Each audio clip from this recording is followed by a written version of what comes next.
Hello everyone, welcome to Growtree Online Academy. I hope you all are doing great. In this video, we are going to learn some very simple mnemonics to memorize the classification of anti-cancer drugs. So anti-cancer drugs are classified into three classes. The first one is the cytotoxic drugs, the second one is the targeted drugs, and the third one is the hormonal drugs. So let's begin with cytotoxic drugs first.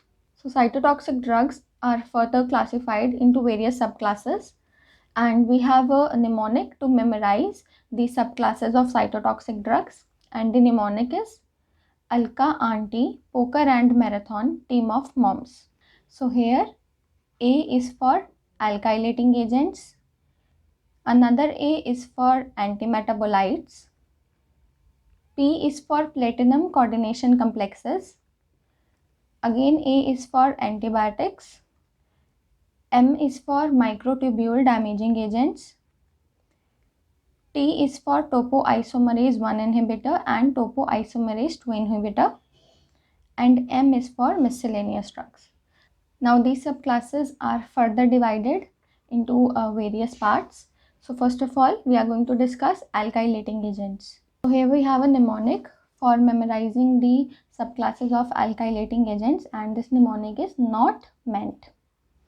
So here N of not represents nitrogen mustards, M represents methylhydrazine, E represents ethylneamine, A represents alkyl sulfonate, N here represents nitrosoureas, and T here represents triazines.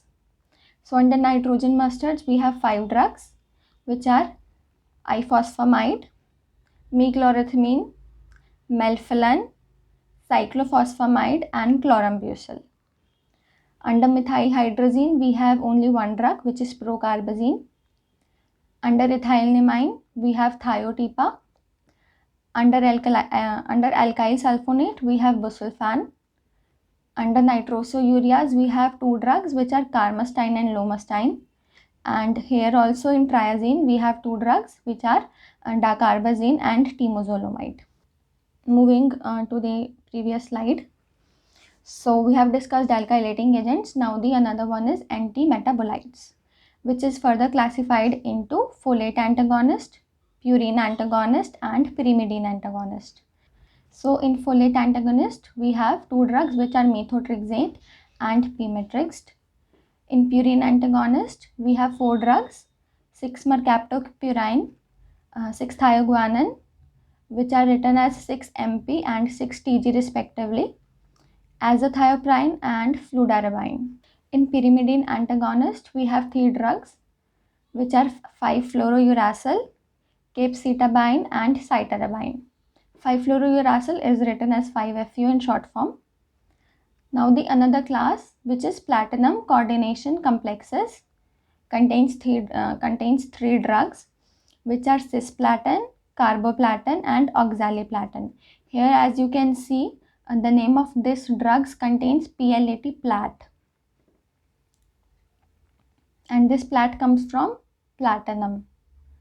So in this way you can memorize. The another class, which is the antibiotics, contains 7 antibiotics, which are actinomycin D, doxorubicin, daunorubicin, epirubicin, metozentron, bleomycin, and metomycin C. The another class, which is microtubule damaging agents, contains 6 drugs.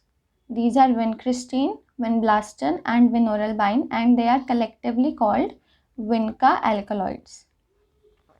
The another 3 drugs are paclitaxel, docetaxel, and estramastine. Here paclitaxel and docetaxel comes under the class taxanes. The another class of drugs which starts from T are topoisomerase 1 inhibitor, and it contains only one drug, that is etoposide, and topoisomerase 2 inhibitor contains 2 drugs, that is topotecan and irinotecan. The last one under cytotoxic drugs are miscellaneous drugs, and this contain 4 drugs, which are hydroxyurea, arsenic trioxide, L-asparginase, and tretinoin. And you can memorize this by this simple mnemonics, HALT, halt. Here H is for hydroxyurea, A is for arsenic trioxide, L is for L-asparginase, and T is for tretinoin. So we are done with cytotoxic drugs. Let's move to targeted drugs.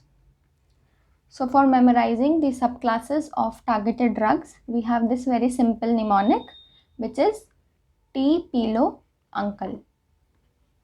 Here the T of T stands for tyrosine protein kinase inhibitors.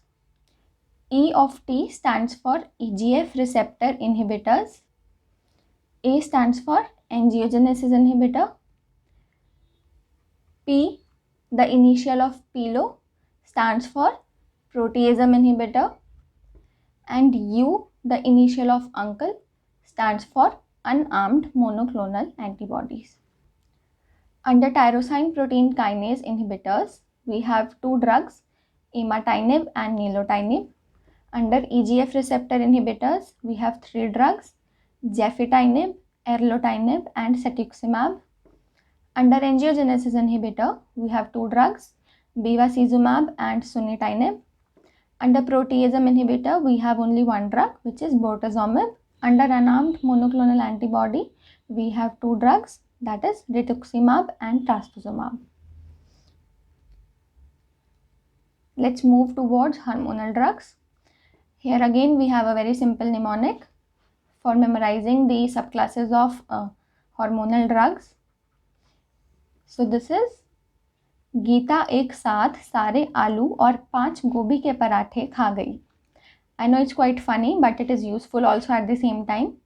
Here G of Geeta represents glucocorticoids, E represents estrogens, S represents selective estrogen receptor modulators, which is called SERM, SCRM in capitals. Another S represents selective estrogen receptor downregulators. A represents aromatase inhibitor. Again A represents anti-androgen. 5 represents 5-alpha reductase inhibitor. G represents GnRH analogs. P represents progestins. So as you can see, the highlighted words of this trick represent a subclass. The last two words of this mnemonic doesn't represent any class. So under glucocorticoids, we have drugs like prednisolone, etc. Under estrogens, we have phosphestrol and ethinyl estradiol. Under SERM, that is selective estrogen receptor modulators, we have these two drugs, tamoxifen and toramifene. Under selective estrogen receptor downregulators, we have this one drug, fulvestrant. Under aromatase inhibitor, we have these two drugs, letrozole and anastrozole. Under anti-androgens, we have flutamide and bicalutamide. Under 5-alpha reductase inhibitor, we have finasteride and dutasteride. Under GnRH analogs, we have nafarelin, leuprorelin and triptorelin. Under progestins, we have hydroxyprogesterone acetate, etc. So that's all about today. I hope this video was helpful to you. If you want more such mnemonics, then you can download our application from Google Play Store. The link is given in the description box. Thank you. This video was helpful to you, then don't forget to like, share and subscribe. You can also suggest us any topic of your choice by mentioning it in the comment section.